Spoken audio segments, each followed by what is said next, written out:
Hello, everyone. How are you guys? Let's do the sound check and the video check. Make sure you guys can hear and see me okay. And there were some people in that were in like really early. So KS had a question. Good evening, Louise. I bought the same 2-in-1 oil dispenser that you use in your videos. I should know this, and it's probably obvious. How do I clean the anti-clogging filter at the bottom of the tube? Well, I don't know that it's really obvious. I'll be honest with you. So I used to have a Pampered Chef one that had that, and that was the problem. It always clogged. Now, I've been using mine for it's been over a year. I know that. And I have never had to clean it. And I've never had it get gunky either. Like my Pampered Chef one got really gunky. So, that probably sounds crazy, but also keep in mind, my oil doesn't sit, right? Because I am cooking constantly. So all of my oil sprayers are being used constantly.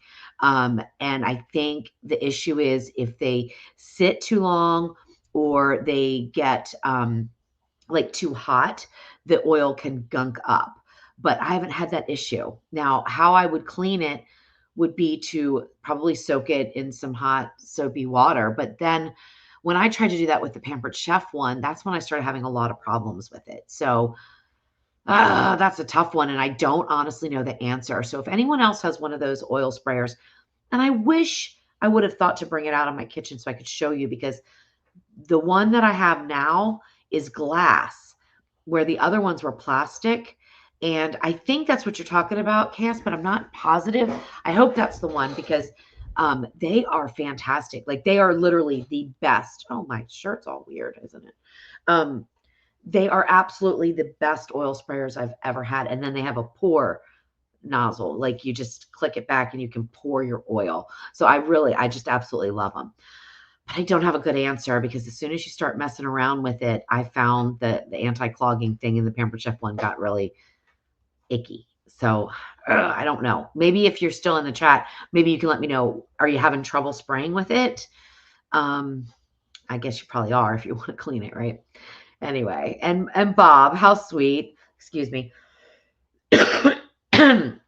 So the description of this video is, hey, I want to chat with you guys today about like how to improve on the Q&As and how to make them I don't want to say they're not interesting because like there are some Q&As that, oh my gosh, there's just so much involvement from you guys that it's just so much fun. And then there's some where I feel like I'm just talking and just talking. And of course I talk a lot anyway.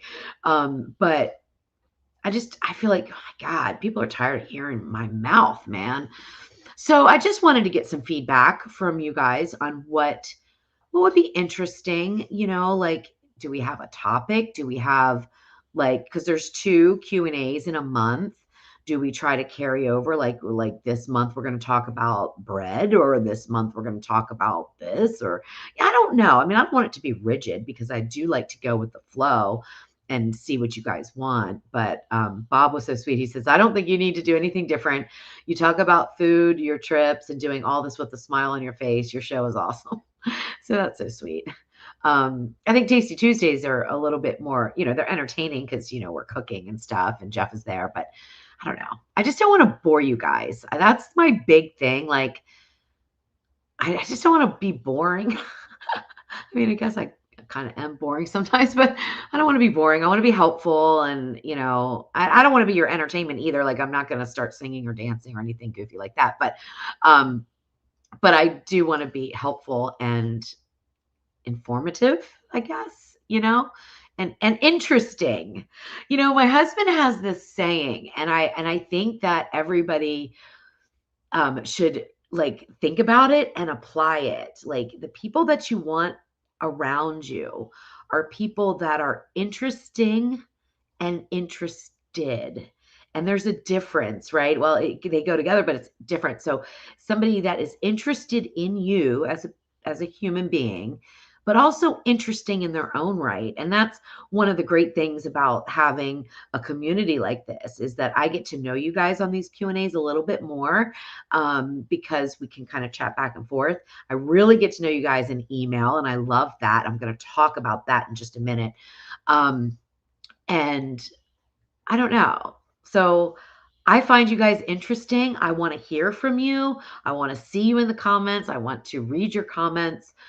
But I also I want you to be interested in what I'm saying. And if I'm not interesting, you're not going to be interested. Does that make sense? Anyway, oh boy, see how I go on and on about something so simple, right? Hey, Craig, how are you? Good evening. And so Craig says it's cold in Canada, -12. Whoa. So 10 degrees Fahrenheit. It's still about 40 here in Mississippi. So, hey, Barbara, how are you? Good to see you. And hey, Dawn, good to see you. And Angel Baby Carson, good to see you. How is everyone doing tonight? And of course, I ask you a question and then I just talk. And so now I've got to scroll down and see the answers, right? Because I'm hoping you can hear me. If I get down into no volume, that'll be hilarious. Hi, Wendy. How are you? Jeff just left for work, so he's not here tonight. This is the Q&A, so he's not here. That's why we do it kind of, opposite weeks. Hey, Sue. How are you doing? Hey, Barbara. Oh my gosh, I love this. Let me put that up. Hi, Me Whale. How are you? Thank you. Thank you so, so much. Next year, I'm going to do something different with the turkey. So next year, you don't have to do it if you don't want to, but next year I'm going to do an overnight turkey. So where you cook it really low and slow in the oven overnight. And they're really amazing. They turn out so well. I haven't done one in years, but it was the best turkey I've ever had, really.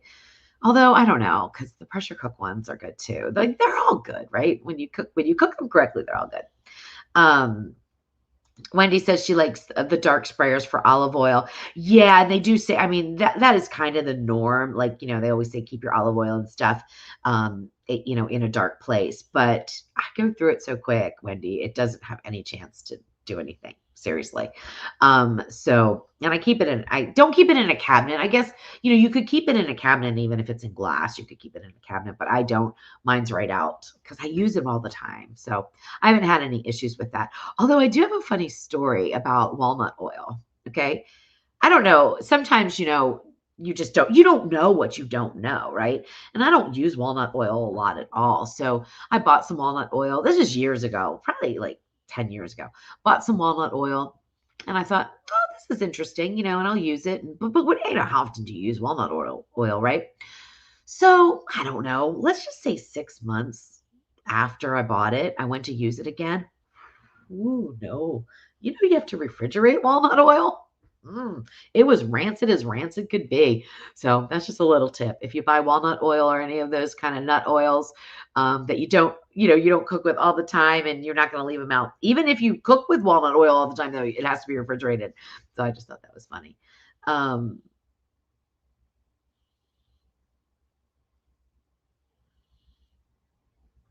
Okay. Hey, Kay, how are you? Hey, Larry, how are you doing?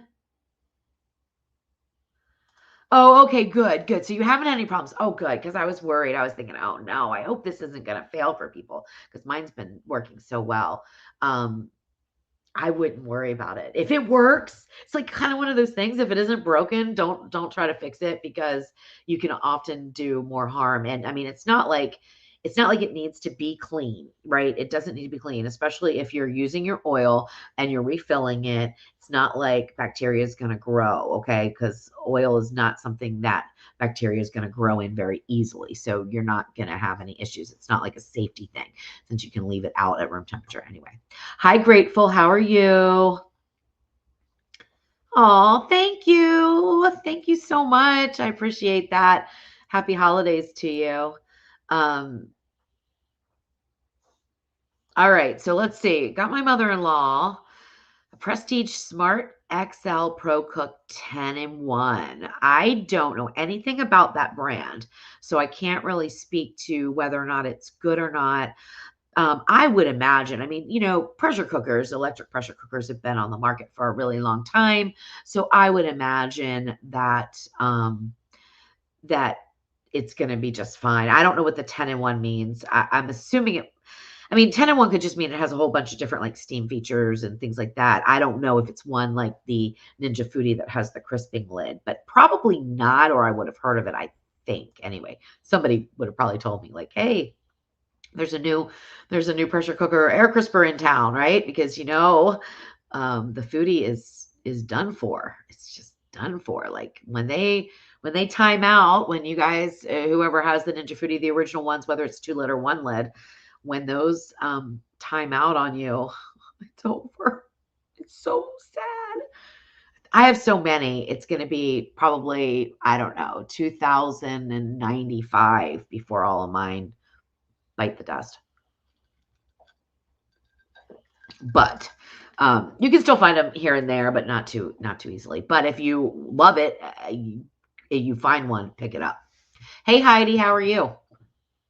Never boring. I don't know. Well, we'll see. Small circles. Well, they're the best circles to have, I mean, you don't need, it's really funny when there are, I hate to even consider myself a creator, and I do not consider myself an influencer. Oh, no. I don't even, I mean, I am a creator, but I don't like that label too much, because creator kind of, I don't know, means, I don't know what it means. I'm a recipe developer. That's what I am. I'm a recipe developer and a teacher. That's how I like to describe myself, not as a creator, because it just seems like, I don't know. It just gives me like, I don't know, a little bit of an itchy feeling, like kind of a little sleaze. I don't know. And creators aren't sleazy. Don't get me wrong. I just don't, I'm just not. Anyway, so many creators or influencers think that it's about the number of followers you have. And that has never been my thing. I've never been out there to get followers. I don't care if you follow me or don't follow me, because if you don't want to follow me, I don't want you to follow me, right? Like I want people who are interested and interesting, to kind of circle back to what I said earlier. And so the smaller following, the smaller circles, I don't get as much reach on Facebook as other people. I don't make as much money as other people. That's for sure. I don't care. Like, I feel like I have a whole bunch of friends, and I know that's could sound a little silly to some people, but like that's how I consider you guys, as my friends. And I hope you consider me your friend. And I don't know. I love it. So yeah, small circles are so much better than big circles. And I think I'm going to take a little stop here, because I think this is a really good segue to get into something that I wanted to briefly talk about with you guys that happened last night. And I took a big break after Australia, right? And I was burned out. I didn't even know why I was doing this anymore. Like YouTube fell off a cliff. We were spending more money making videos. And by that, I mean, exchanging time. Like the income was just not there, which is okay because Jeff works full time. So it's okay. I can handle that. But, AI was coming into play. Facebook was full of fake shit. I don't usually cuss. Fake stuff all over the place. And it was just like, why am I even doing this? Why am I testing these recipes 5, 6, sometimes 10 times? Why am I spending all this time doing these videos? Why am I doing it? Does anyone even care? And so after like the break and a lot of kind of soul searching of what changed, and it was me that changed. I got so busy that I wasn't keeping up. I wasn't keeping up with my email. I wasn't keeping up with comments on Facebook. I was barely answering any comments on YouTube. Like I wasn't doing any of it. And I was just like in a hamster wheel, if that makes sense, just kind of going through. I was getting, well, until the break, I was getting videos out every week. I was, doing all of this stuff, but it wasn't fulfilling really. It was quite the opposite, actually. It felt wrong in some way. So I decided after I came back and started coming back to work and all that stuff, and I decided, okay, I've got to put systems in place. So I finally got my 2,584 emails in my inbox cleaned out last night. And it took me like 3 hours.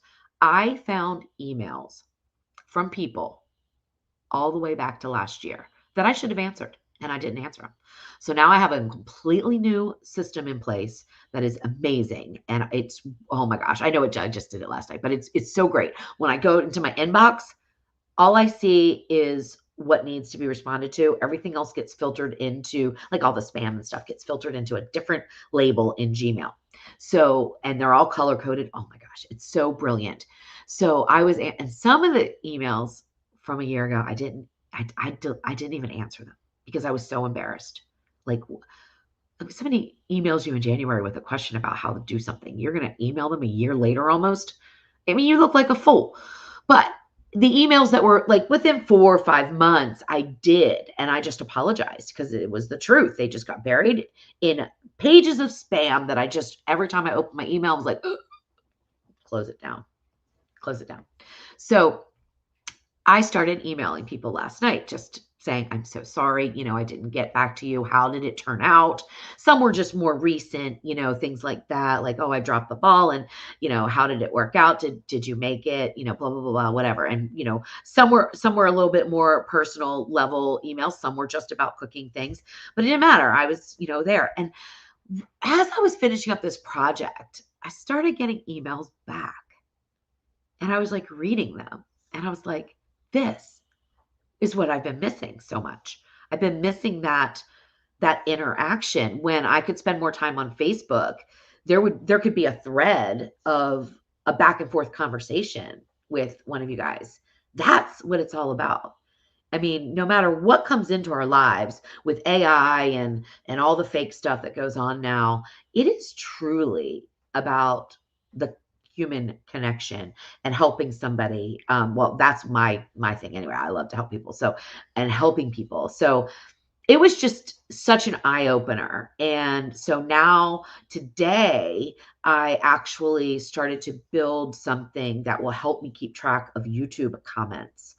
And so far, so good. So I should be getting a lot better, because it's really difficult to keep up when you've got comments on Facebook, you've got comments on YouTube, you've got emails, you've got instant messages, there's so many places to go look for these things. And then if you do find one and you do respond to it, on Facebook, you'll never find it again. Not one bit. So if it's a conversation that I want to keep having with you, because I feel like we need to have this one-on-one conversation about whatever it is, like maybe you want to make your turkey a different way. I am going to actually ask you on Facebook or on YouTube, like, hey, can we carry this conversation on an email? Can you send me an email? I can't email you. I can email you if you're on my email list, but I can't like specifically email you.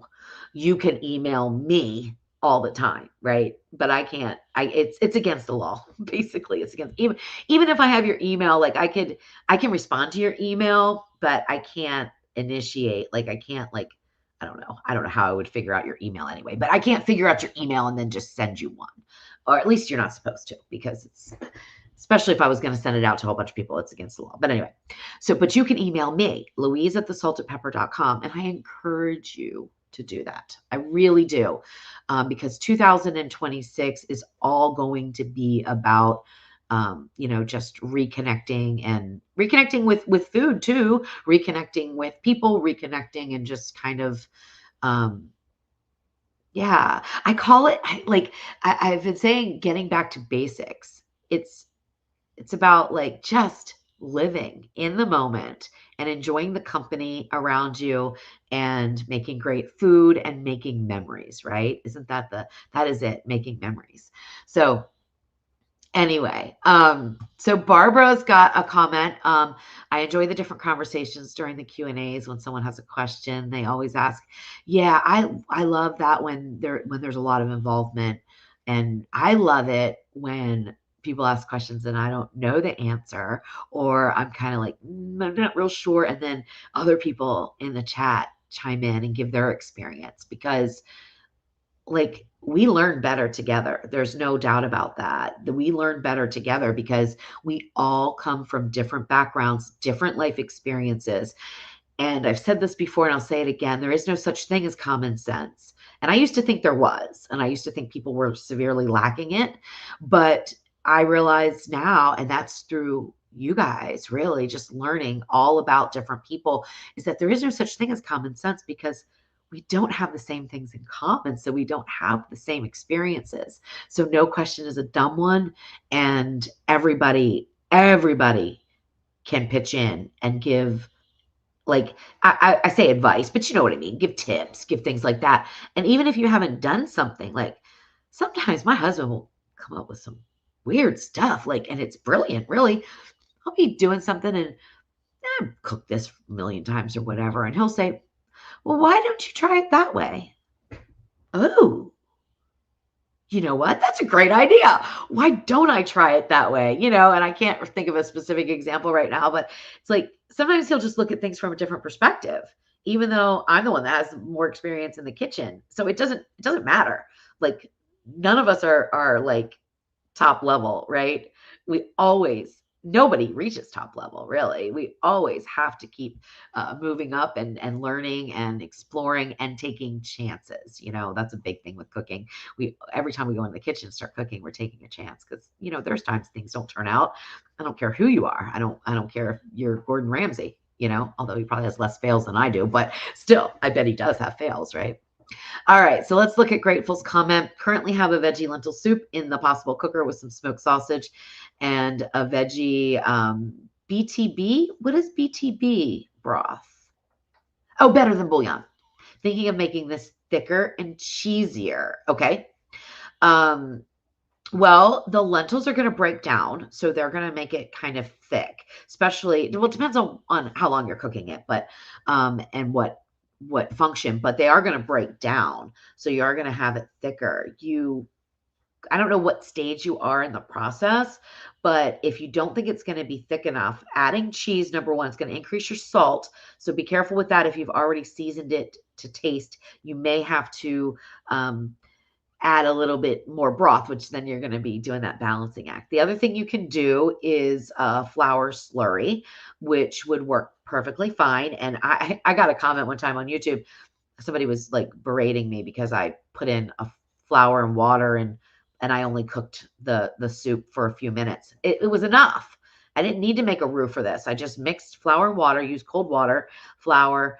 The amount varies depending on how thick you want it, but I would start off with a couple of tablespoons of flour to maybe a couple tablespoons of flour, yes, to a quarter cup of water or broth, whatever you want to use, and get it nicely stirred in. Now, don't put it into your soup when your soup is boiling, or you'll end up with little teeny tiny disgusting flour balls that are not dumplings.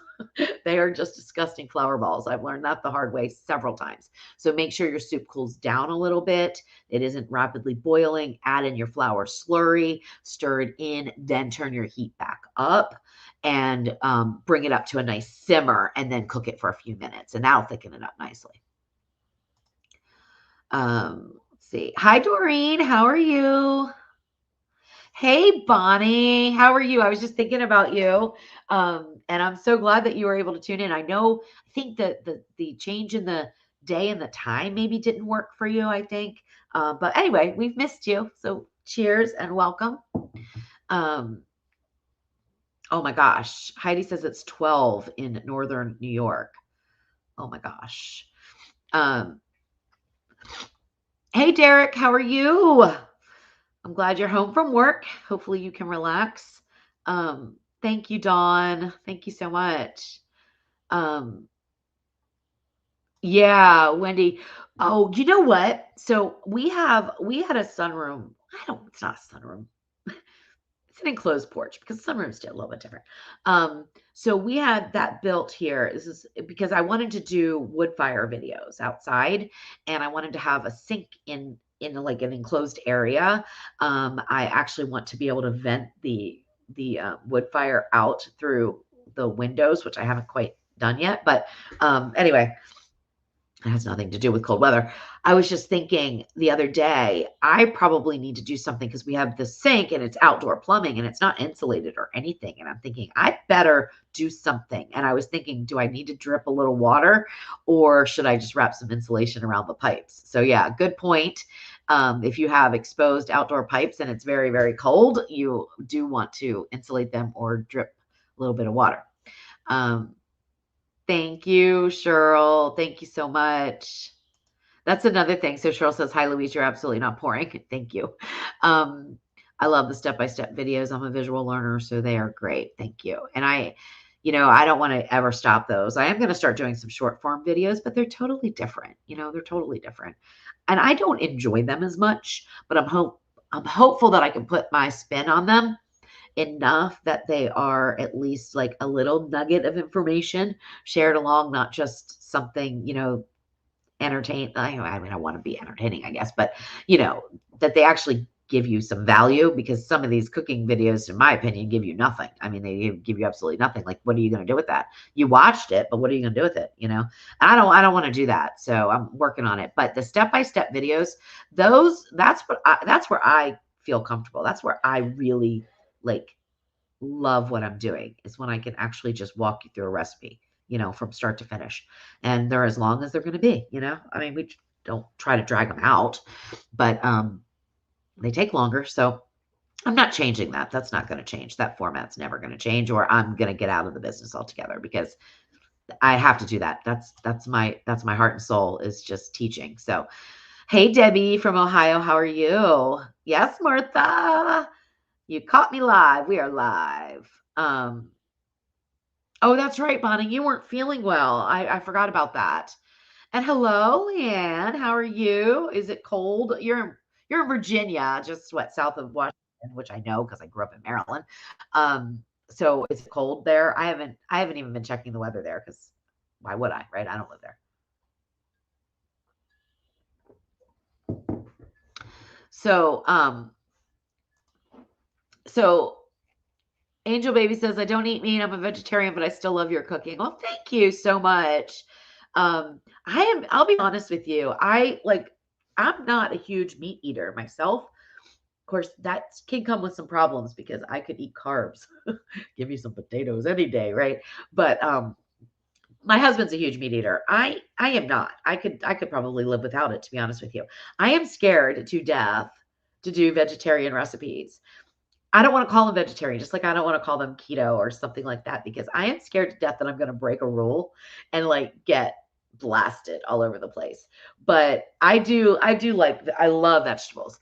My nose is itching. Sorry. I love vegetables, and I love all beans and all kinds of different stuff. So I'm not a heavy meat eater myself, although I cook with meat a lot. I'm not a heavy meat eater.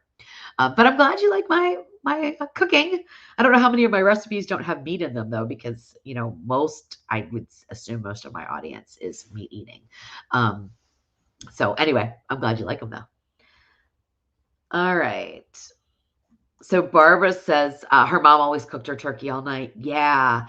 I've only done it a couple times, and I don't know. And it's low and slow. So people, I think, freak out, which I think maybe in the next Q&A, I'll talk about this a little bit more, but people really freak out about low temperature cooking, especially in the oven. Like when you smoke meat, you're used to that. You usually do low and slow, but people think, oh my gosh, it's not going to cook. It's not going to, it's going to be unsafe.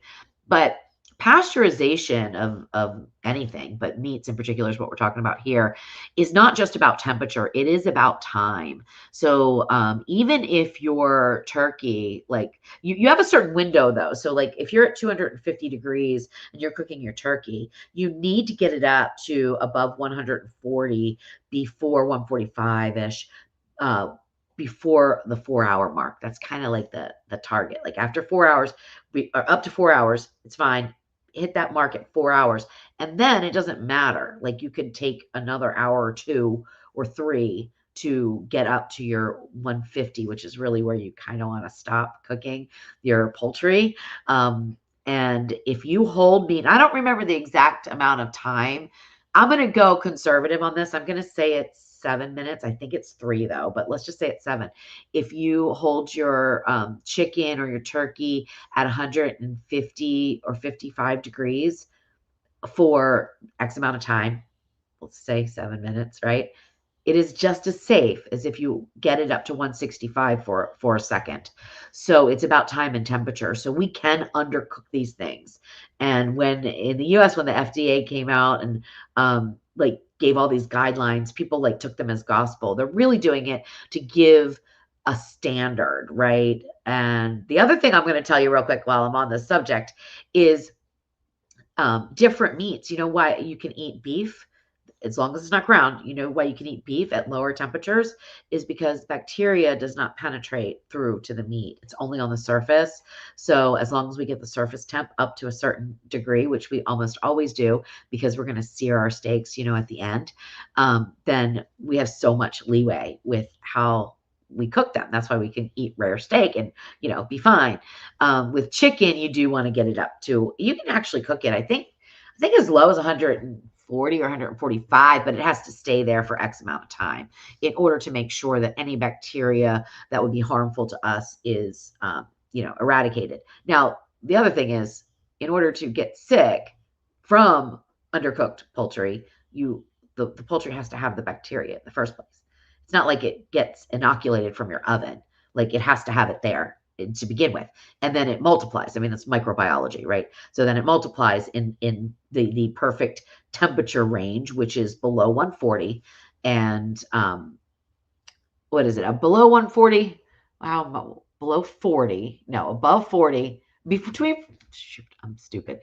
Between 40 and 140 is the danger zone. I know this because I've got the food safety certification stuff. But anyway, so that's a little tidbit there. But I love cooking a turkey all night. I really do. I think it's great.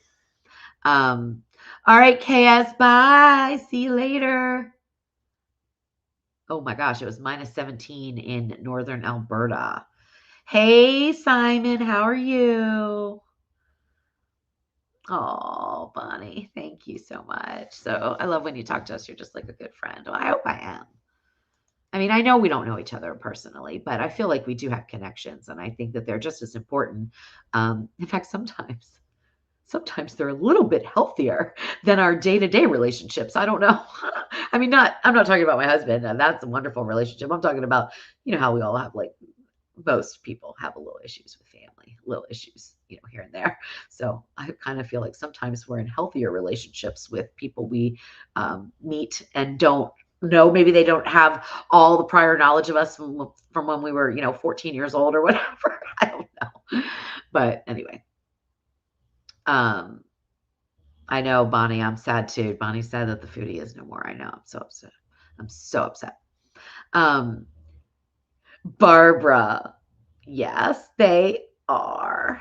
The 3 little stockings are for the 3 little babies. Yes, yes, yes. And the 3 little doggies. We love them, and Jeff hung them up, and we haven't really decorated all out, but you know, we're trying to get a little bit of Christmas in here. Um, Well, I hope she likes it, and if she has any questions, Wendy, you know where to point her because I'm happy to help.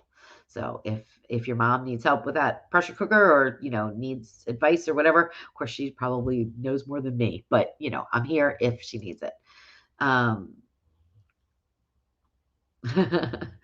Total creator and influencer screw a label. Yeah, I don't want any labels. We don't want any labels. All right, an honest opinion. That's what I'm known for that. Okay. I am known for honest opinions. Can I please get your honest opinion of the Ninja knives? Xmas is coming and I really don't want to waste my money buying me something that is useless. Okay. This is a great conversation. I just answered a question about this, the knives. I love them. I absolutely love the Ninja knives. I use them almost exclusively. I have also had Pampered Chef knives. I've also had Hinkle. I've also had Wusthof. Um, I'm sure I've had other brands, right? I don't remember if it was Wusthof or Hinkle, so don't quote me because it doesn't matter. It's not about the brand, okay? It is about the fit in your hand. So the knife, the length of the knife the weight of the knife and how the handle, and of course you can't see what I'm doing, but how the handle feels in your hand.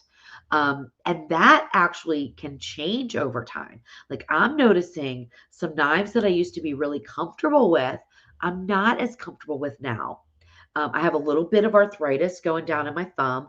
And so I need a little bit shorter of a knife. So some of my longer chef knives, I'm not getting the nice chopping action that I like.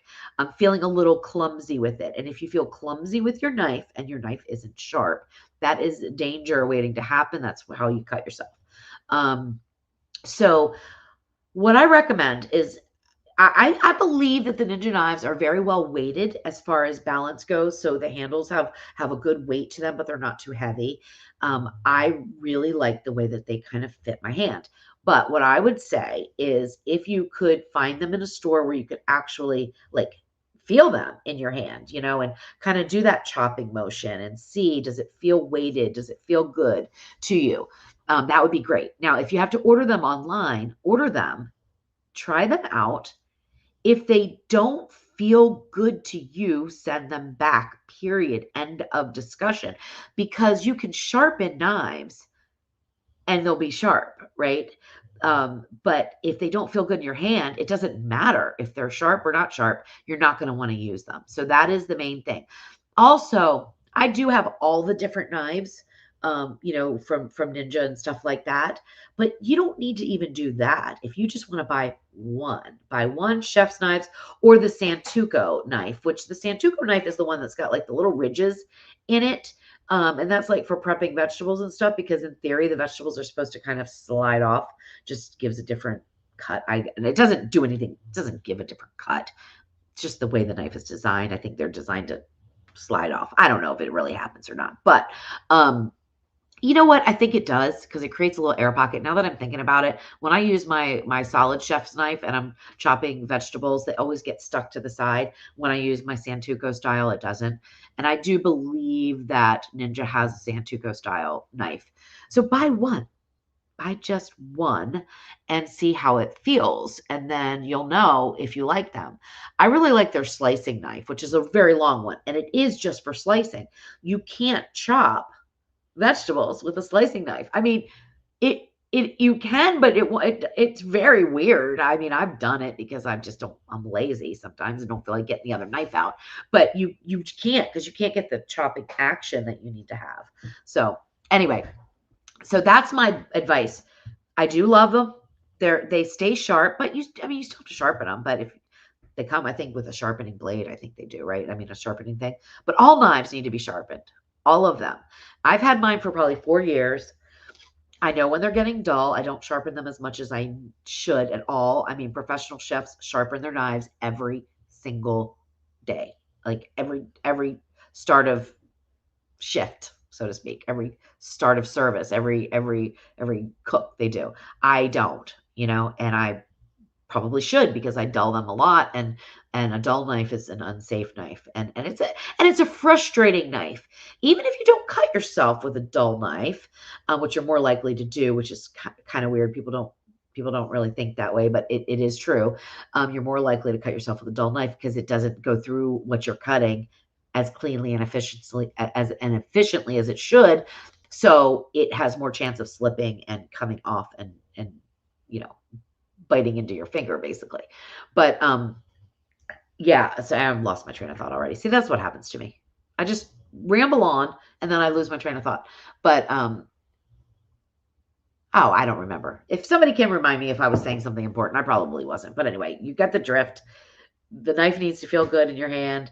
You can sharpen any knife. You can even sharpen the cheapest knives. In fact, I've had some really cheap knives. Not cheap as far as they don't have the weight to them. If you get some of these cheap, I'll tell you a story too. So when you get one of these really cheap, lightweight knives, they're garbage. So I had a brand reach out to me, and they said they have the best knives. And I said, okay, I don't know anything about you, but okay. And they were very affordable. And I thought, well, okay, send me one. Oh, what a joke. I mean, I felt like a 3-year-old in a kitchen. I mean, the thing was so light. It was paper light.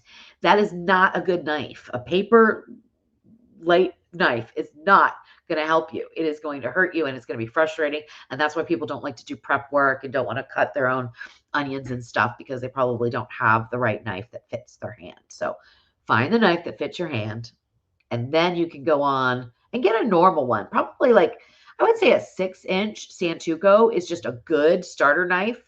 And then you can move on to a longer chef's knife. And then, if you do a lot of slicing, then you're going to get a slicing knife. If you want to cut up your own chickens, you might get a boning knife. I mean, then you move on, but just get a basic Santoku knife and make sure it feels good in your hand. And the brand, I don't think it matters as much, as long as it's got a good weight to it. So don't go real cheap, Okay, that's my honest opinion about that one. And Cheryl wants to see more videos of cooking fish in the air fryer. So I would cook fish. I don't eat a lot of fish, but I don't mind cooking fish. Like, I just made salmon balls the other day. And I was doing them so I'm writing a cookbook, by the way, guys, for the Ninja Foodie, over 100 recipes. Originally, I said, I'll just take recipes off my website, and package them up in a book. And then I was like, that's sleazy. I don't know. Everybody told me to do it. Not followers, but everybody that is in this business said, no, people appreciate having them all in one place. And I can see some value in that, but I was like, nah, I just kept thinking about the person who has made recipe X, and then, they spend $12, $15 on a digital cookbook, and they see recipe X in that cookbook. And then they've cooked recipe P, and they see recipe P in that cookbook. And they're going to think, man, I just got gypped off because I've already printed those recipes off our website. I'm like, that's icky. I just can't do it. I just can't do it. So I now have a lineup of recipes that are over 100 recipes. Some are from my website. Okay, I'm not gonna lie, some of them are. But I think when I did the breakdown, it was like 60% are new recipes. That's good. I feel good about that. And they're not on my website, and they're never going to be on my website. So you can't find them on my website anyway. So I feel like, okay, now I'm delivering value. Why was I telling you that? Something about the question. Cooking fish. So I was making salmon. So I'm doing salmon balls as a part of an appetizer recipe. And I am going to do a fried fish in that cookbook too. And I want to do a poached fish, I think, too, in a little vegetable packet, like a nice steamed kind of thing, but very flavorful. Anyway, the reason why I don't do a lot of fish videos is, number one, I don't eat a whole lot of fish. My husband hates it. Absolutely hates it. Well, he says he hates it until I make it. And then he's like, well, that's not too bad. But if I asked him, you have 5 choices of what I'm going to make for dinner, fish would be number 255. Like, it would be way down there. Salmon being really terrible, like the worst for him. He hates it. That's why I don't have a lot of fish videos, because look, when I'm making food and I'm creating recipes, I want it to be for you guys. And I realize that a lot of people love fish, but I also have to do something with it. And if my husband isn't going to eat it, and like, I can only eat so much fish, it just becomes wasteful. That's why I don't have a lot of fish, and especially why I don't have a lot of salmon recipes. But I am doing some in the cookbook, so we'll see if I could do some more. But fish in the air fryer, like, it depends on how you want to do it. I mean, it depends on the fish too, right? If you're making a steaky fish or a flaky fish, are you going to bread it? Or are you going to, you could even poach in an air fryer, really. I mean, you wouldn't want to use parchment probably, but you could poach fish even in an air fryer. But anyway, okay, so moving on. So hopefully I will give you a little bit of fish recipes in 2026, Cheryl. I hope so. All right, so let's see. Okay.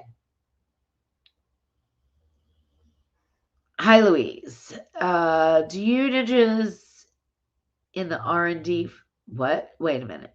Do I think it's in the R&D phase for new version of the pressure cooker air crisper? Maybe they are deep in developing something new. I don't think so. I've been hoping that for probably, I guess, almost 2 years now, because they started phasing out, believe it or not, 2 years ago. I knew, I didn't know because they told me, right? I don't have any in with Ninja, Ninja doesn't know who I am. I don't know anybody there. I don't care. Never went down that road. Did not ever want to be. I got accused of it all the time that I was a spokesperson for Ninja. I absolutely am not. In fact, I don't even agree with half of the shit they do. Oops, I pressed again. But no, I'm not in bed with them and I don't get any money from them and I don't have anything to do with them. So I certainly do not have any knowledge of anything. But I kind of noticed like they all went on sale quite a bit and they were really cheap. And then I was thinking, okay, they're going to come out with something new. And then they didn't. And then they didn't. And then they didn't. And they still haven't. And then there was a bunch of lawsuits that happened about pressure lids flying off, which I've read a lot of the lawsuits. I can kind of envision what was going on in that kitchen. I'm not doubting anybody. I'm not saying it didn't happen. I do believe that there's some user error and error in judgment in some of these things, but still, I mean, they should be safe. They shouldn't cause burns and all that stuff. So I just think they just got out. I don't know. I mean, it's sad. I just don't know. But I don't think they're going to bring it back. I don't think so. I don't know. It's very sad though. I wish they would. I really do. All right. Hey Jeff, how are you? Um Oh, okay. So Michelle explained the email system. Okay. Um I don't know. It's probably well, in Gmail, if you have Gmail, you can filter. So you can set up labels and you can filter. That's just a part of Gmail. So if you have Gmail, you can do that on your own. It's perfectly fine. I used Claude, which is AI. I used Claude to help me build some systems in my email that labels them. Probably the normal person isn't going to want to do that. It gets a little bit complicated. You have to use app scripts and some code and stuff like that. So, probably what I would say is start off with just labeling, and you can set up filters so that when something comes into your inbox, I mean, Google's powerful. And if you do use AI, Michelle, you can actually ask AI to help you with it, whether it's Claude or whether it's ChatGPT. Just say, hey, look, I've got Gmail and I want to set up these systems so that emails get filtered. So right now, I have emails filtered into needs a response. I have emails filtered into needs to be reviewed, and I have emails filtered into skipped, right? They didn't know what to do with it, right? So they just skipped it. And it's fine because it's in a folder, right? And then I can look in and see. And when I have time, I can go through. And it's real easy, especially if you keep up with it. It's real easy to just go through. Oh, they're all spam out here. Also, if you have spam, you can mark it as spam. And then Google will less likely, or Gmail, I should say, Gmail is less likely to then put it into your inbox. It might go into your promotions box. Now, if you have a different email provider, it could be a little bit different. And I'm happy to have the conversation with you. If you want to email me, we can certainly have a conversation about it. But anyway, yeah, I'm thrilled with the system. Absolutely thrilled. All right, so let's see. Okay. Hi, Louise. Do you have a Ninja multi-cooker? I do, and I think using it as an air fryer and the element is too close to the food. So I got the Ninja DT251. Is that the oven? DT251 Ninja air fryer. Let's see what that is. Yeah, okay, that's the oven. Okay, so I hate to tell you this, but the oven is horrible at air frying, in my opinion. It is horrible. So the Ninja multi-cooker, I don't know if you're talking about the Ninja Foodie pressure cooker and air crisper. And you could be talking about the combi, which probably you're not because the air fryer is much lower. You could be talking about the speedy, which it does sit high. I never got into the speedy. I couldn't really use it. It just didn't function for me in the way my brain works and the way things sat in there. I didn't take to it. Which is why we have tons of appliances to choose from because we all take to different things and use what you love, right? But if you're talking about the Ninja Foodie pressure cooker and air crisper, you know, the original baby cakes of appliances, because it is the best small kitchen appliance that was ever made to date, in my opinion. There are things that you can do to lower the food, and it depends on if you're using the basket or the rack, but there are things you can do to lower the food away from the air fryer. I have a feeling, though, you might not be using that appliance because you would know that you could turn the rack and drop your food down away from the heating element. There are some issues, I mean, with some air fryers where you are very close to the heating element, and there isn't a whole lot you can do about it because of the space of the air fryer. So you go on lower temperatures or you protect the food in other ways. I mean, there's tons of ways to work around it, um, but yeah, without knowing exactly what multi-cooker, I can't really say. But the oven, unfortunately, does not do a good job. It's too big, and it doesn't do it does a great job for a ton of things, but as far as crispy air frying, it doesn't. So breaded types of things, you need to increase the temperature. So here, I'll give you a little tip. When you're using the oven and you're following an air fryer recipe, assume that the air fryer recipe, unless it was designed specifically for the oven, which it probably wasn't, is talking about a smaller air fryer. Most recipes on the internet are talking about the drawer style, air fryers. They come in various sizes, but basically they're very compact, right? Those recipes, if you're going to translate them over to the air fryer ovens, which could be the Ninja oven or a different oven, it doesn't really matter, you are going to increase your temperature by 50 degrees. Because you have more heat loss, it's a bigger space, and you don't have as much direct heat, which could be good for certain things that you're cooking, right? But you do need to increase to get the nice crispiness. So increase your temperature 50 degrees, 25 to 50, is a good ball range for that. And then the time will probably be about the same when you increase your temp. But otherwise, they don't crisp up the crispy things. I'm talking breaded crispy things. Or wings. Like I've never had luck with that in the wings. I've never had luck with the oven doing wings. I didn't like it at all. The indoor oven I'm talking about, not the outdoor. They have an outdoor oven too. My hair's falling out of my thing. I'm gonna pull it back in a second just to let you guys know. All right. Let's see. Okay. So I've had one attempt at making pho, and I did a horrible job at it. But a pressure cooker is one of the best ways to do it. I just didn't have the right um, seasoning, so to speak.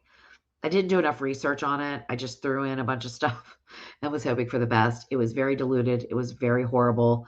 And I've never tried it again, which is a shame because I love it. So I'm going to put that on the list, Sue, for 2026. We got to get that done, right? I mean, it's so delicious, and I can't find any restaurants that serve it around here. So I've had it a couple times in my life. I went to Nashville one time. I had it. I didn't like their broth though. So if you don't like their broth, you're not gonna like it, right? You wouldn't have liked my broth. It was like dishwater. It was so gross. It was so gross. It was so sad too, right? But anyway, very good suggestion, and I've thought about it over the years, and I've just never done it. Didn't think there was enough interest in it, but if you have a good recipe, Sue, go ahead and make it because all you have to do is pressure cook the broth with all the seasonings and all that kind of stuff, and it'll be great. If you have a good recipe, my recipe was horrible, so terrible, and I made it up myself, because that's what I do. And then I just take a risk. Is it going to work or not work?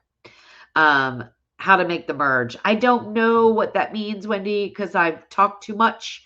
So I don't know in what context that is. Hey, Yalasar. I didn't say your name correctly, but hola, how are you? All right. Yeah, Wendy. So we were talking earlier, not a dumpling. No, those little, if you put your flour slurry into boiling broth, they're not dumplings. They are little pieces of disgusting flour, boiled flour that you can never get out. And I'll tell you a little inside thing. I did it I don't know why. I know better. But, sometimes you just do things anyway, even though you know better, right? And I was filming a video. And I was like, oh my God, what am I going to do? my broth was too hot. I added this flour slurry, and now I've got all these little like flour balls all over in the sauce. What am I gonna do? Like, Jeff, I'm gonna have to remake this whole thing. And I've like almost started to cry, right? Because, at the end, I'm at the end of the video and everything went perfectly up until that point. Well, no, I did not. I strained that broth out. I had to take every piece of meat out. I don't even remember what recipe it was, but take every piece of meat out. I had to strain that broth. I had to get it back perfect. It was hilarious. But we finished the video, right? We finished the video. So yeah, don't throw it in if it's too hot of a broth, that's for sure. Um, I'm so glad. Now see, that's why sometimes these Q&As are helpful, right? I can tell you my little screw ups, and you guys will realize that, that's why it happened to you. Yep. Heat tape, Wendy's saying about pipes. So that's one of the things, like, I know it is probably hard for people who are watching, because I don't see the comments for so long because I talk too much. So it might be, that's why I feel like it's confusing. Hey, Pat, how are you? Good to see you. That's why I feel like it's kind of like, I don't know. Hey, Barb, how are you? So you are one of the email people. And I had to say I am so embarrassed, right? So so I emailed you last night, and I think I just sent a reply right before I went live. But I'm glad your fudge turned out well. I really am. So that's awesome. But yeah, it's so embarrassing when you don't respond to people, and then you have to respond, and it's like, weeks or months later. It's just so embarrassing. But anyway, yes, I would say nurses, yes, we can be a unique breed. Yes, we can be for sure. um, so yeah, I saw that. So, and I was thinking, I saw that message and I was thinking, um, why have I not done beef stroganoff? And what appliance are you looking for it to be done in? That was my question. And I think that's why I have not responded to you yet, because you made the fudge and I wanted to find out whether or not you were using the Possible Cooker Pro or whether or not you had the Ninja Foodie, because I do have a beef tips and rice, which is not really a stroganoff, but it's kind of close, right? But I also have a beef stroganoff recipe in my cookbook that I wrote in 2018 for the Ninja Foodie called The Flavors of Fall. And I wasn't sure whether to point you in that direction or to just take heed and make a beef stroganoff recipe in the Possible Cooker Pro. So that was going to be my response to you in an email, which I still will respond to your email and say that, do you want it in the Possible Cooker Pro, or are you looking for the pressure cooker version? Because it's a little different, right? So anyway, but welcome and thank you. And sorry that the email took me so long. Okay, so let's see. Barbara, Louise, if you're using Crisco vegetable shortening and need 1/3 of a cup, have you heard of measuring the amount out in a cup of water? And would it be the same to just measure out 1/3 of a cup in a measuring cup?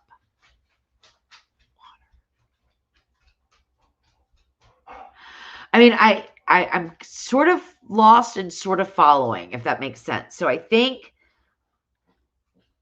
what I think the water is so that it floats and stays like and comes out easy, right? That's what I'm thinking, is why anybody would measure it out in a cup of water. But I don't know how in the world you would measure. You have to measure it in something that it is measurable. And if you start to put it in water, it's not going to be, you're never going to get it measured. Right? I don't know. I sound stupid, but are you following me? So like, I think I understand it, but I'm not quite exactly like comprehending how all that would work. Because if you have if you have 1 cup, unless you want to eyeball it. Now you could certainly eyeball it, but I mean, vegetable shortening is going to be like kind of floating in the water, so it's going to be really difficult. Or maybe they're saying, okay, now we can think this through and chat. Come on, let's put on our thinking caps. If you had a 2-cup measuring cup and you filled it up with a cup of water and you added shortening until it reached 1 1/3 cup, you would have added a third of cup of shortening. Is that correct or incorrect? And then it is super easy to scoop it out because, Barb, I get where you're coming from. Like, it's horrible to measure out shortening. It's messy, it's greasy, you've got to scrape out. I have one of those push measuring cups and I use it almost exclusively when I use Crisco for that reason, because I hate it, and peanut butter, and sometimes honey too, because it scrapes the sides. But this is a really good. Okay, we're going to keep this question going. I'm going to take it off the screen, but we're going to keep it going because I want some answers in the chat. Like, that would make sense to me if you had a 2-cup liquid measuring cup, liquid, okay, not a dry liquid, and you filled it with 1 cup of water. And the reason why you would need 2 is because it's got to raise up, so you can't have 1, right? 1-cup measuring cup. So 2-cup liquid measuring cup, fill it with 1 cup of water, and then add in shortening until the water rises to 1 1/3 cups. Does that mean you have a third of a cup of shortening? This is a good question.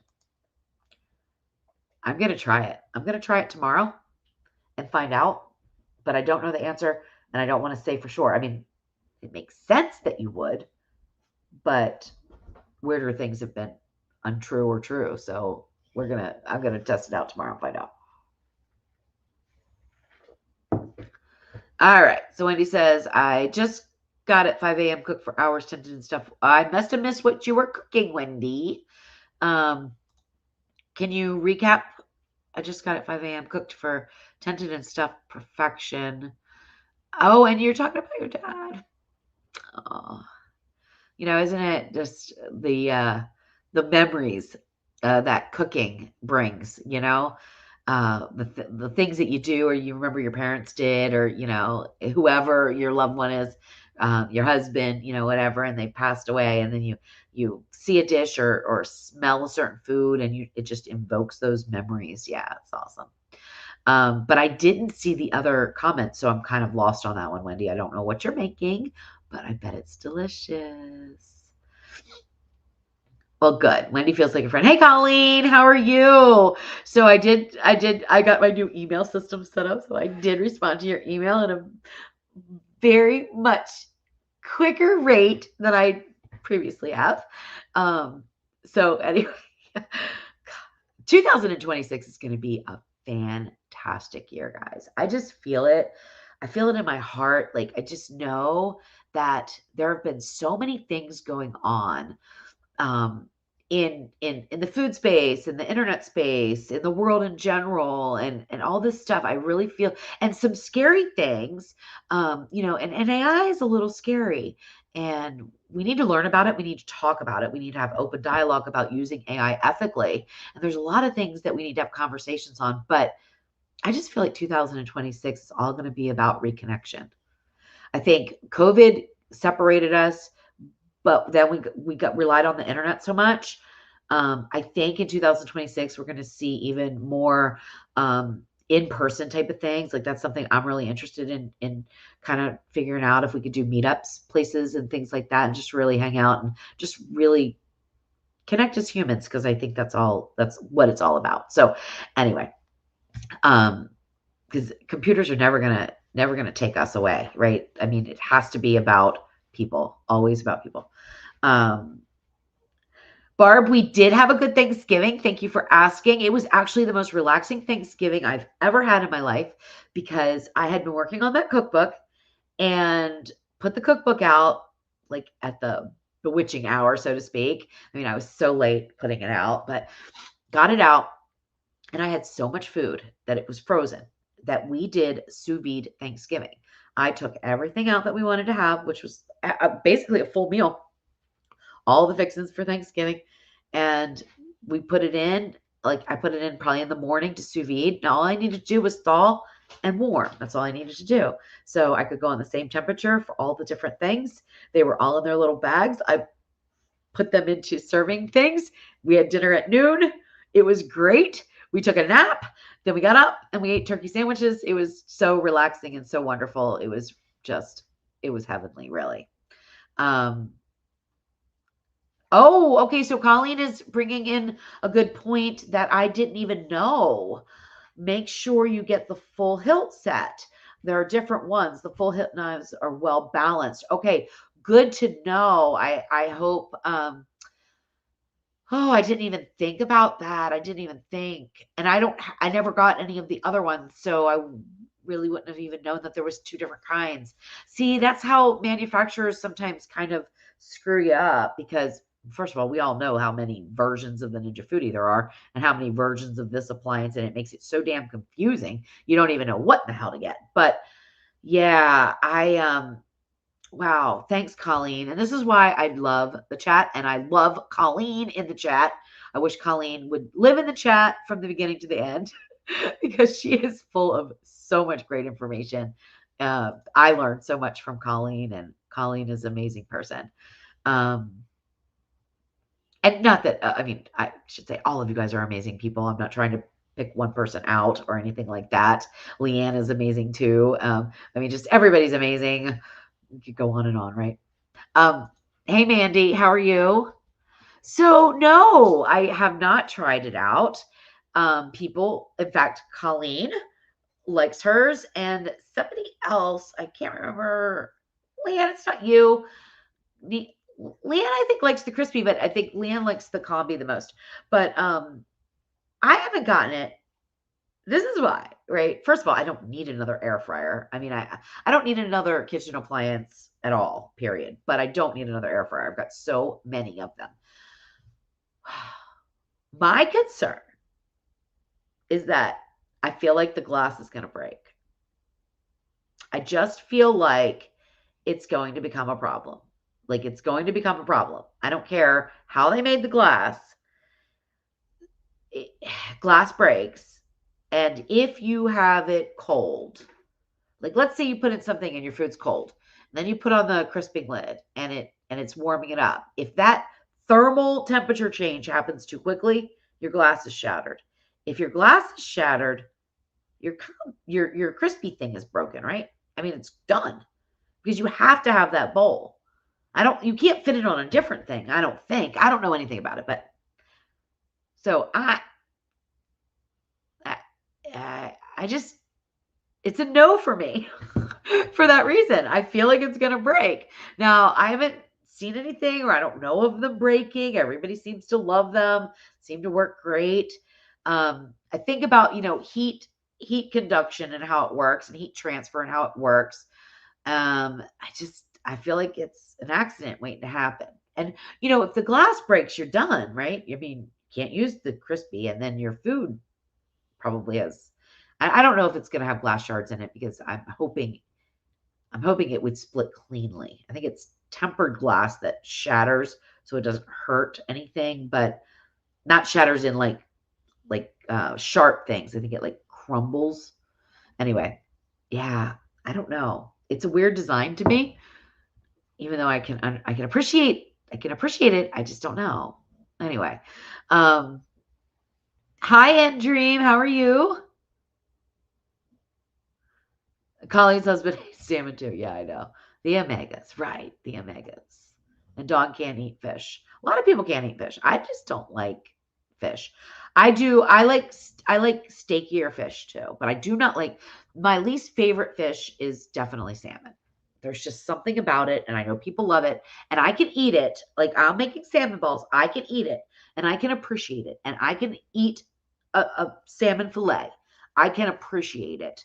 Um, when I'm testing a recipe. I understand what the flavor should be, and how I'm going to balance that out. So I can create a recipe for salmon that's absolutely delicious. But personally, I wouldn't, I don't like it. I just don't like it. Um,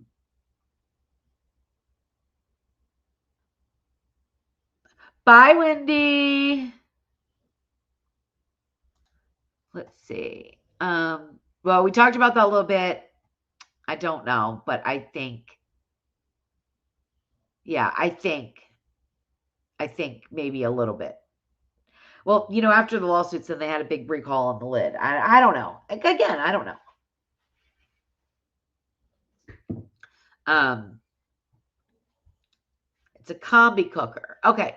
So again, I'm late in the chat because I talk too much. So I'm thinking we're talking about you said multi cooker. You feel like it's too close. So you must be using the upper tray, Circle 7 Farms or Laura. You must be using the upper tray. So there's a couple of things that you can do. Like I love the combi, but I love it for certain things. I love it as an air fryer. So I feel like if you're having some issues with using the combi as an air fryer, that's a conversation we should probably have in email, so that I can really find out what you're trying to cook, so I can give you those tips and experience things that I've done, because I burned stuff in the combi too. But you might be using the upper rack, which is too high for a lot of things. You can drop it down, and there's some other workarounds. So why don't you email me, Louise at thesaltedpepper.com. It's super easy to remember. It's just my name, Louise at thesaltedpepper.com. And we can have that back and forth conversation, because that's really something I need to kind of dive in a little bit more of what you're trying to make. Yeah, we'll look for it. We'll look for the faux or fa. Is it fa? Is it fa or is it faux? Fa? Fa. I think it's fa. Okay.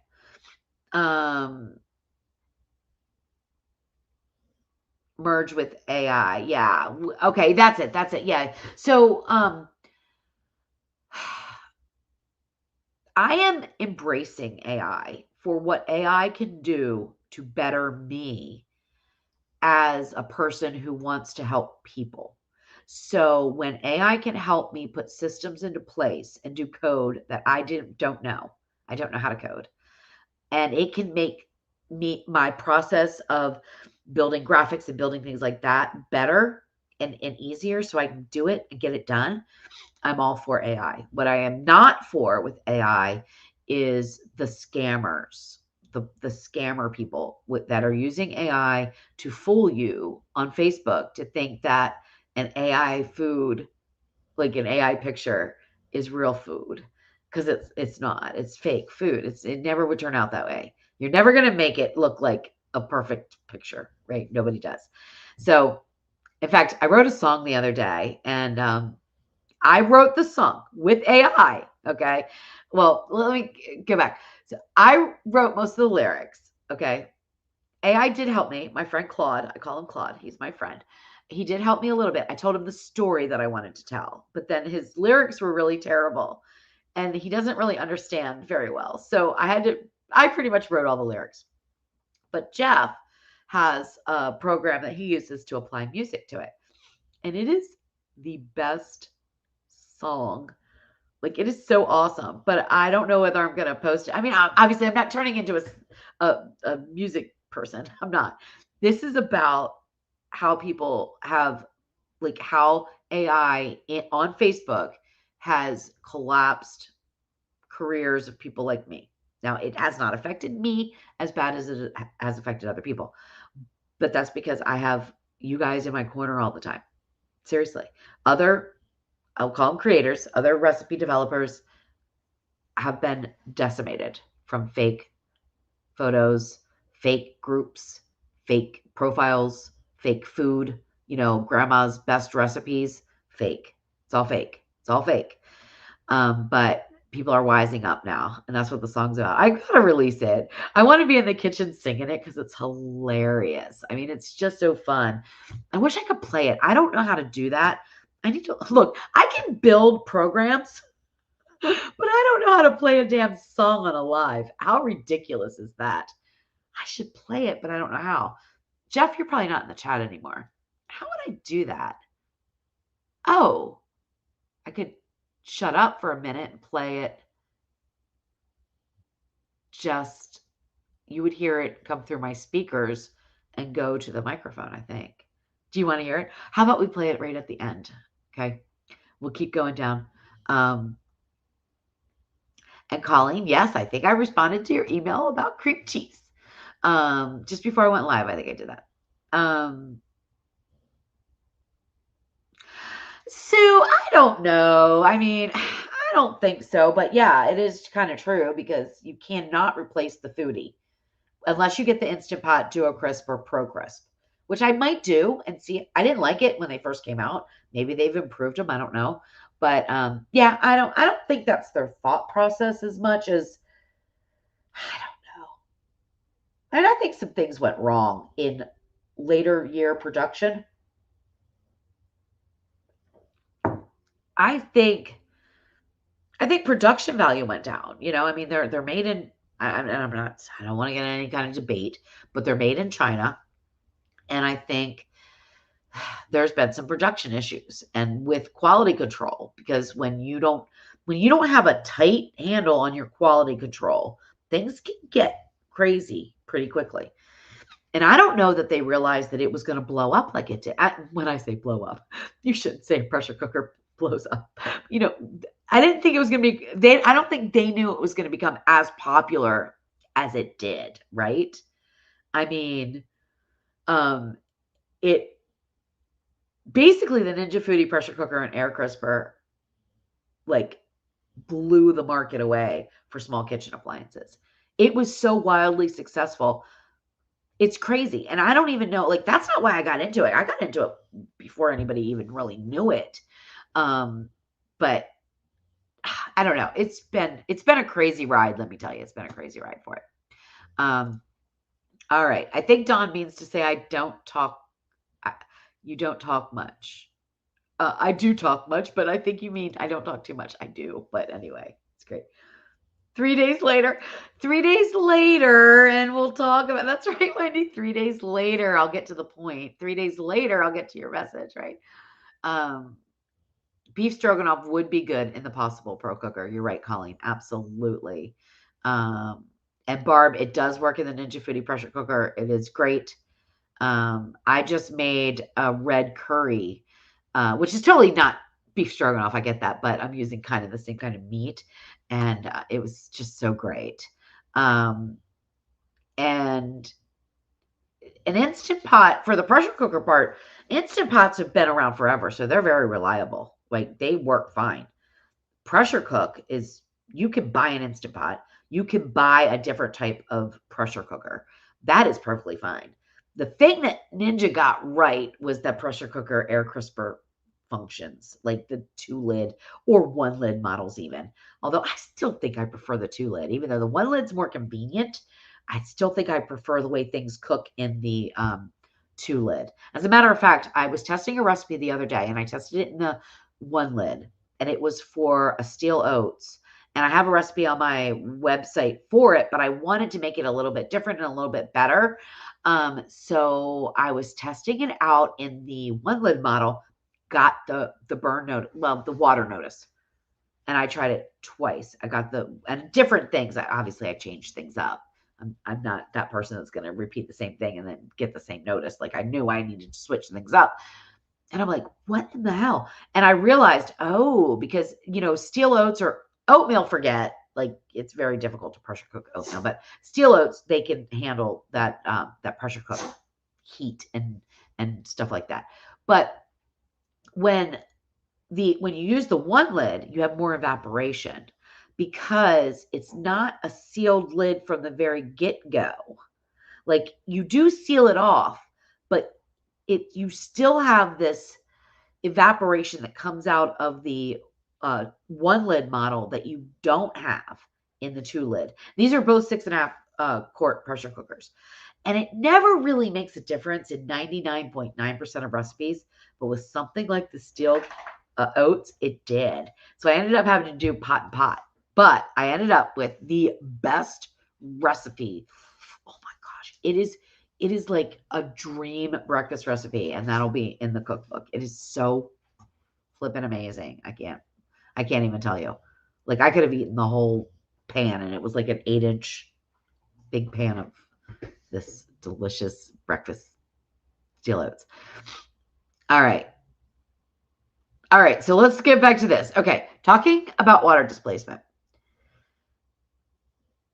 Oh, see, see what I mean? Okay. So now that is very true. I should have thought about that, right? So put 2/3 cup of water in a cup and add shortening to the 1 cup line. Yeah. See how stupid I am? Not stupid. I'm not stupid. I just wasn't thinking about that. What I was thinking about is how I am and how clumsy I am.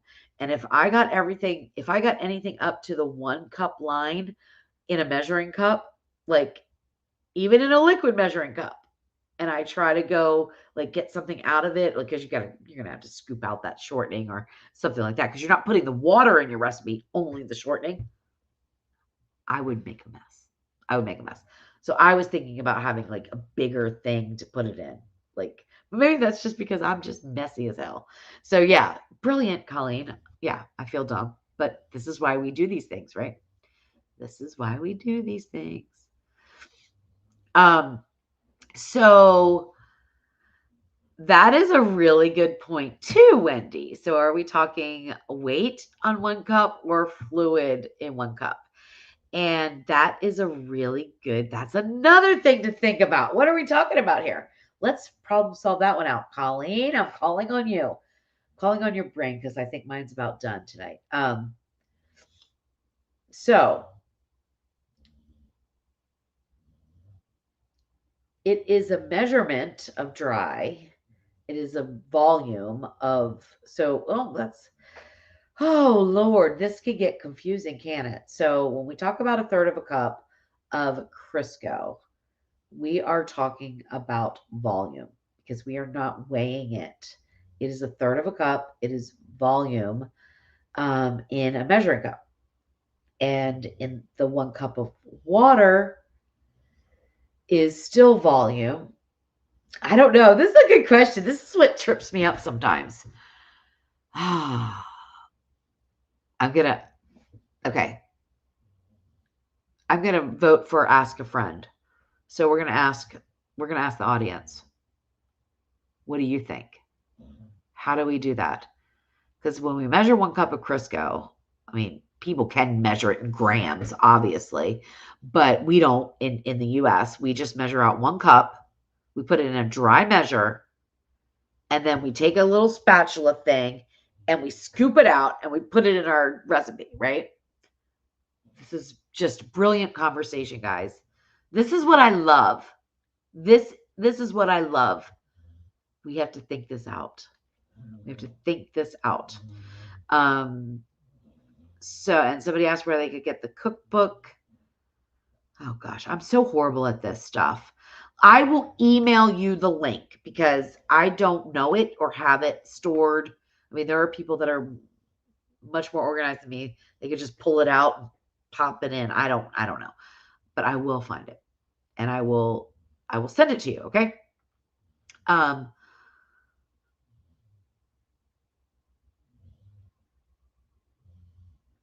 Your 2-lid OG Insta. So I still don't know what appliance you have. You have a 2-lid. Do you have like the Instant Pot pressure cooker? And then do you have, you say 2-lid, I don't understand that because Instant Pots, well, unless you have the Pro Crisp or the Duo Crisp. I think I need to really nail this down. What appliance do you have? All right. Too much math.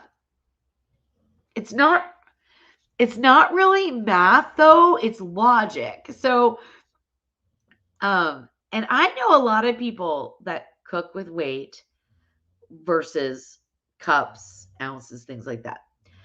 I just cannot weigh out stuff. Like when I just can't. It wasn't the way I grew up cooking. It's just not my thing. Because honest to God, unless and even then I don't measure. When I cook for myself, by myself, and I'm not developing a recipe, which would be at least 30 years, 35 years of my life, I never measured a thing. Even in baking, I don't measure. I don't have time for that. I don't like it. It's a pain in the ass. Literally, it's a pain. And you mess up so many measuring cups. I want the bowl or the pot or whatever, and I'm just throwing stuff in until it turns out right. Okay. And yeah, I've had tons of fails because of that. But I just cannot weigh things. I can't even fathom it. It just drives me crazy. But I do now. I do weigh things now. Like I weigh out cheese. So if I say that I want you to use a half of a cup of shredded cheese, I realize that the different size of shred will change the volume in the cup. So, like if you used a half a cup of finely shredded Parmesan and I used a half of a cup, or I used, let's just say 2 ounces of Parmesan, they could be totally different. Like 2 ounces of Parmesan might fill the quarter cup, but it may not. So I go by weight with cheese because I think it's very important. Well, in certain recipes it is. It's not always important because you can add more cheese if you want. I mean, there's also things that you just know, like if they add too much, is it going to matter? No, it's not going to matter. Like you want to add 5 times the amount of cheese, most recipes, it will not matter. You can add 5 times the amount of cheese. But yeah, that's a good conversation to have too. Oh, who cooks with weight and who cooks with volume and those kind of US measurements that we all do. I don't know. It's all so fascinating. Cooking is fascinating, and even when I think I have it right, like this is one thing that I stumble over all the time. And maybe you guys can like get my brain straight on this. When you are looking at a package of meat and it says 1.8 pounds. Okay. And the pounds is on the back end. 1.8 pounds. What do you think that weight is? Is it 1.5 pounds? Is it 1 pound, 8 ounces? Or is it almost 2 pounds? I don't know. These are the things. These are things I wonder about. And then I end up weighing it out myself. I don't go by any package weights. I weigh things out myself when I'm talking about my recipes. Like I'm very careful with recipes. Very careful. Cooking for myself, not so much, but try to be very, very careful. All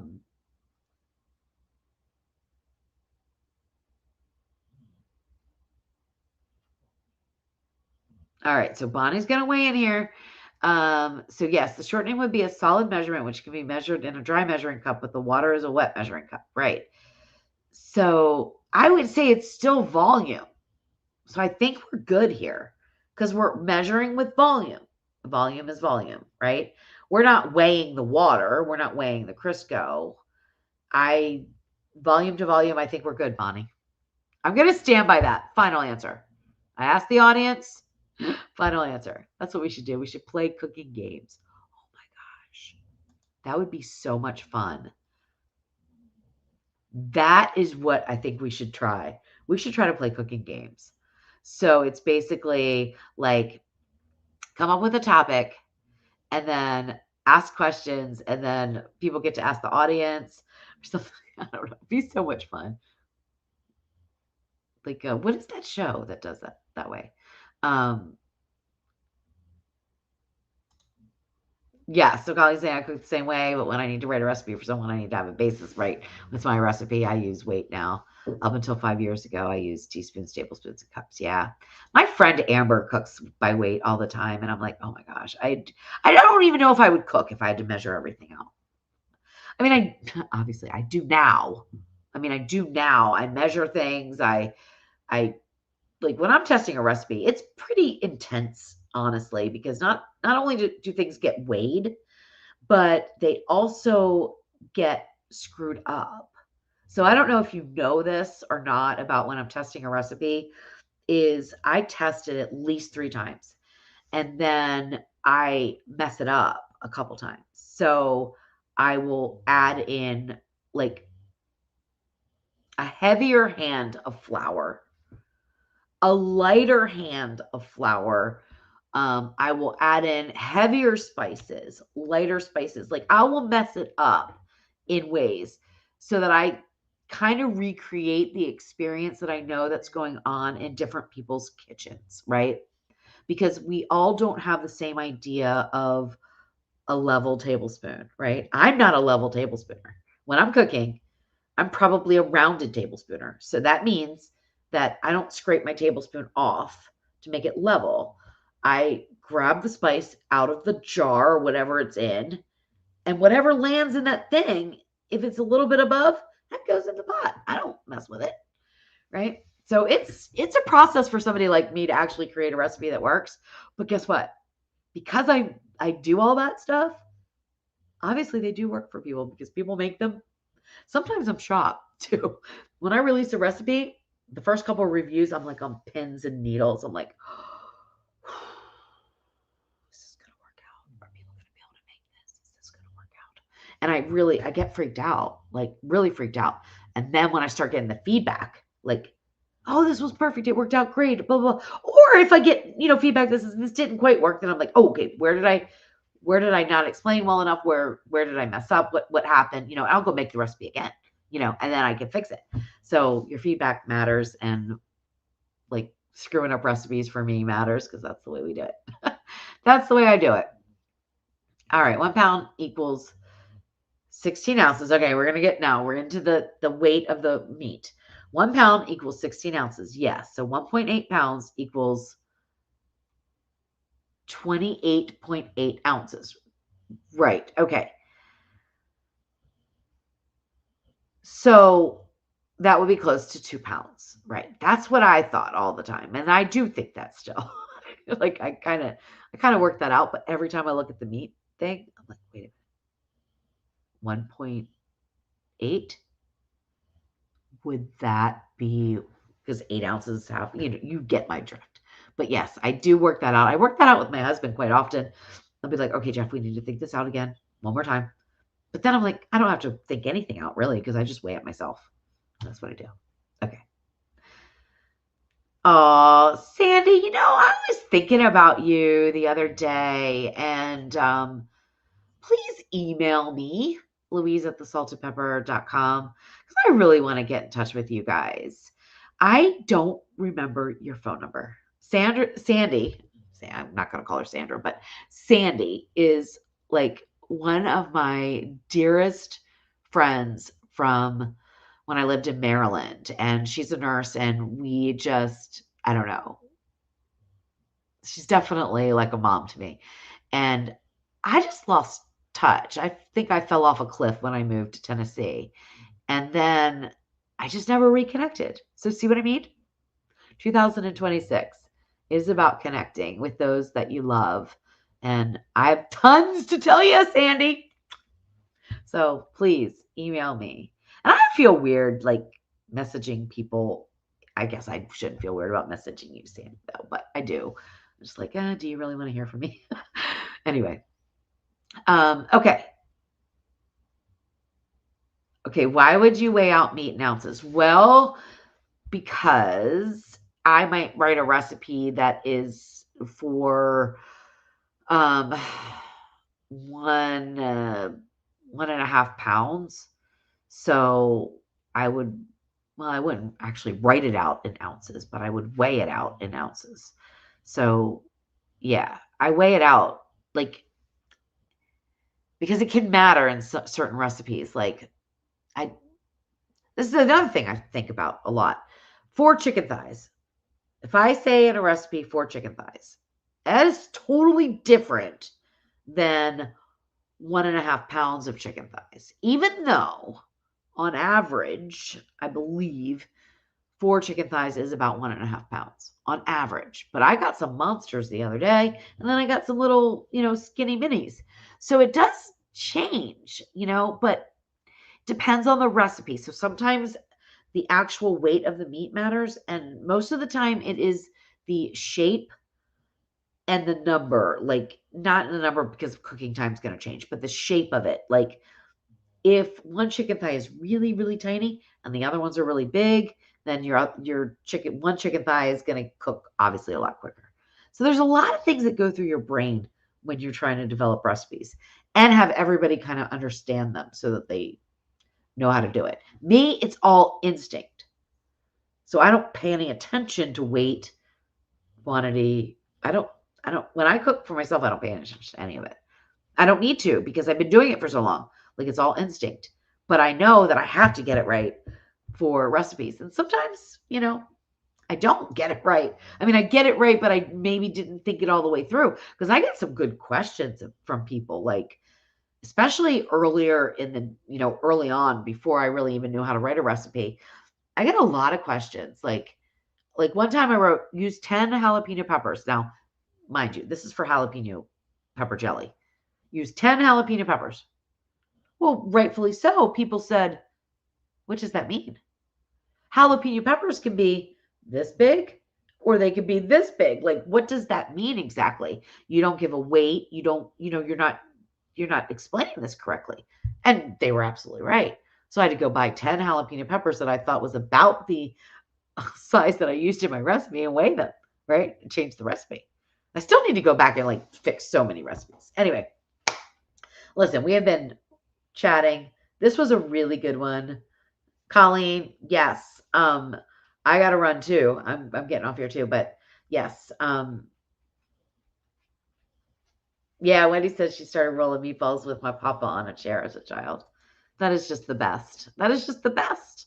That's a great note to end on. Like, just make those memories, make those memories in any way you can, even if it's like for yourself. Like, make those memories, because one day I'm not going to be able to stand and cook in the kitchen. I'm going to have to rely on the memories of doing it, right? And make those memories. Know what you've done, and enjoy every minute of it. That's for sure. I was going to play that song. I'm going to play that song right now. Let me figure out how to do that. And then we're going to say goodnight. And it was a great one, guys. I appreciate you guys so much. You're awesome. I have to find the song, though. Jeffrey, do you know where the song is? Jeff's probably not still in the chat. He gets bored. I don't know if he gets bored of me, but he does get bored. So now I got to try to find it. And I messaged him so much, and he sent it to me. Oh, here it is. Okay, so I don't know if this is going to work, but we're going to try.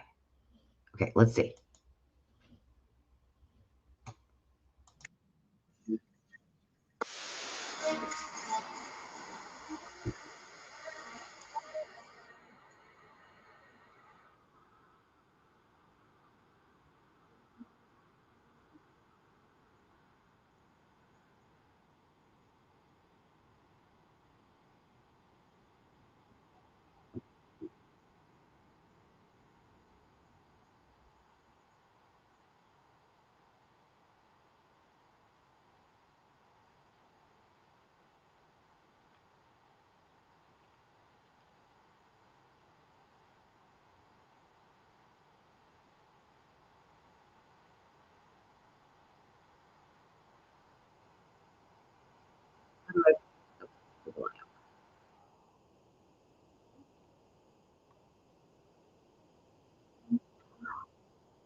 Any better?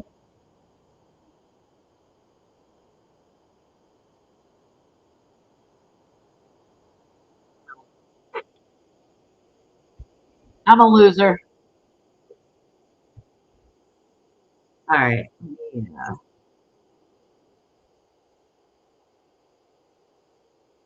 Now let me turn it off.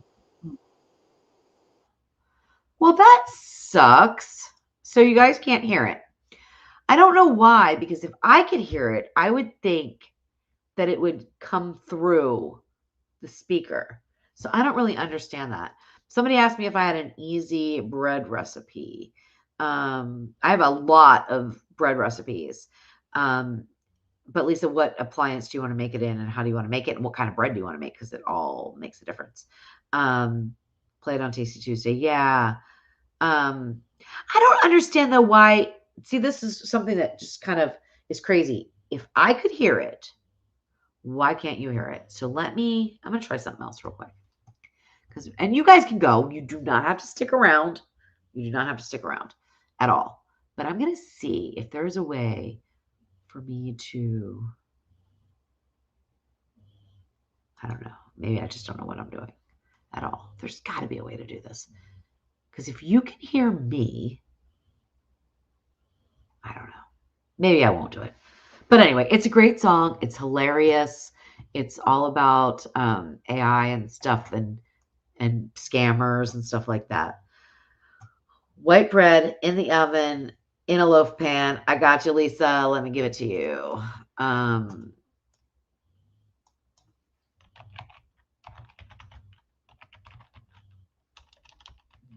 This is for sandwich bread. So now sandwich bread is a little bit different from other breads. This is also something that I call butter bread because I made it as sandwich bread, meaning you would slice it. I wanted it to be soft on the outside. It's not crusty. So, I mean, that makes such a difference. Like there's so many different things that you can, so many different kinds of bread that you can make. But this one I'm going to give you, and it says the Ninja Combi, but I also tested it in the oven. The oven directions are in the post. Oh, and listen, guys, also a reminder, there is on my website now, there is a little, looks like Rosie the chef. She's blue. It's not, I'm testing this out for another company. It's not my invention or anything. And you can ask questions to little Rosie the chef because she reminds me of the Jetsons. It's hilarious. And if you know the Jetsons, you know what I mean. Okay.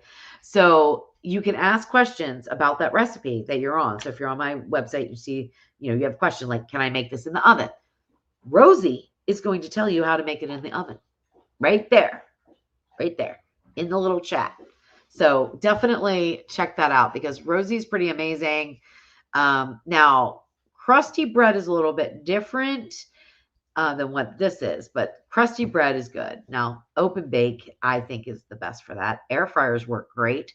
Wendy, you can always adjust your flour amount to make it fit your air fryer if you have an air fryer. So again, why don't you email me, Wendy, Louise at saltedpepper.com, and we can really get into it.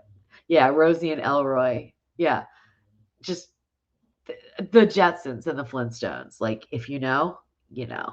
Those were the days. I mean, literally. I don't think anything was ever better as far as cartoons go than the Jetsons and the Flintstones. Oh my gosh. Great times. Great times were had by all back then. Now it's weird. I don't know. I watch cartoons that my nephew is Rosie AI. Rosie is AI, Bonnie. Yes, Rosie is AI. She is something that a couple of food bloggers are developing for the purpose of helping readers, right? And so they want to be helpful. So it's the big thing. I've tried to build the same function on my own website for a couple years now and have never been able to be successful because it always went outside of my website and got like crap answers. So I was very interested in this company because the answers only come from what I've written in that recipe post.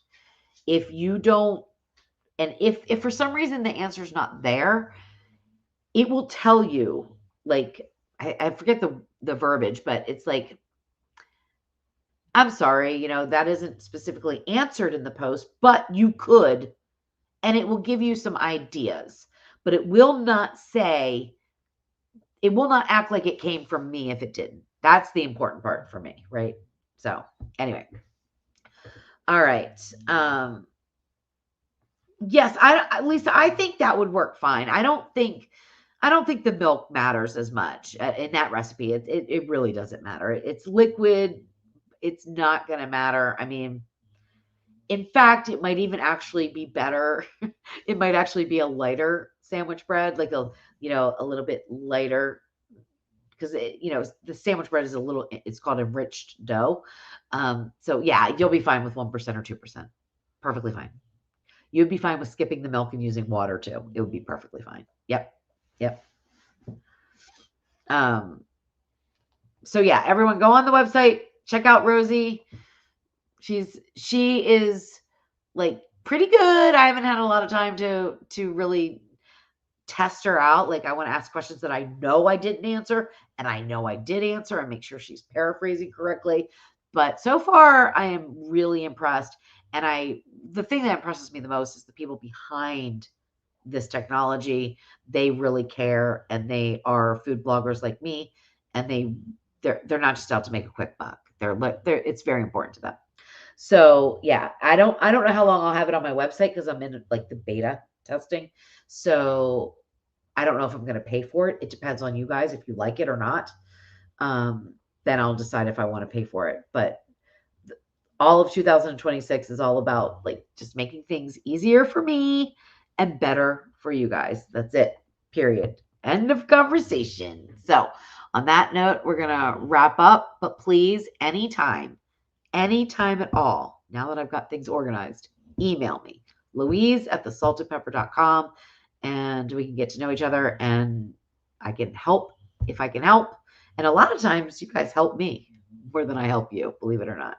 So, yes, Lisa, I do have a bread recipe for the Possible Pro, and it is the same recipe, but it was adapted and it's in the cookbook. I don't know if you bought the cookbook. Okay, so self-rising flour. I don't use it, but self-rising flour has baking powder, salt, and I think it's just baking powder. I think it's just baking powder and salt. So if you use it in a yeast risen dough, like a yeast risen bread, I don't necessarily think the baking powder is going to mess it up. I've never tried it because I've never used self-rising flour, but you can't use self-rising flour in place of the yeast. It's totally different. Self-rising flour is for quick breads. Quick breads are your corn breads, your banana breads, your zucchini breads, the things that are leavened with baking powder, not yeast. Yeast dough is totally different, and you can't, like, you could probably use self-rising flour and it would be okay because it's all-purpose flour with salt and a little bit of the baking powder. You can use it, but you still have to use the yeast. That is the most important thing. I don't think it's going to mess it up. I wouldn't even lower the salt, to be honest, because I think bread always needs salt, more salt than most recipes call for. But you can't skip the yeast. Now, if you want a bread recipe that doesn't use yeast, I have that too. That is totally different. But it actually turned out like I used potatoes, believe it or not, and I call it no yeast bread. A lot of people are afraid of yeast, but I don't want anyone to be afraid of baking with yeast. But if you don't have yeast, which is why I made this recipe, because grocery stores during COVID were out of yeast, believe it or not. Nobody could find it. So I made a no yeast bread recipe, and it turned out great. All right. Yes, it is time for me to say goodnight. I am ready to go to bed. So I'm sorry you couldn't hear the song. I will work on that. I'm going to figure out that'll be my next thing. Now I figured out email. Now I'm going to figure out this whole program so that I can actually show you things that I want to show you, or have you hear things that I want you to hear when we're live doing the Q&As. But anyway, tonight was great. It always reminds me of how much I enjoy this time with you guys. And I didn't get a whole lot of feedback on what we should change. So maybe we just don't change. Maybe it is just what it is, and this is how we do it here in this community. And if people don't like it, they don't have to participate, right? It's a free world. All right. Love you. I'll see you next week for Tasty Tuesday. Bye.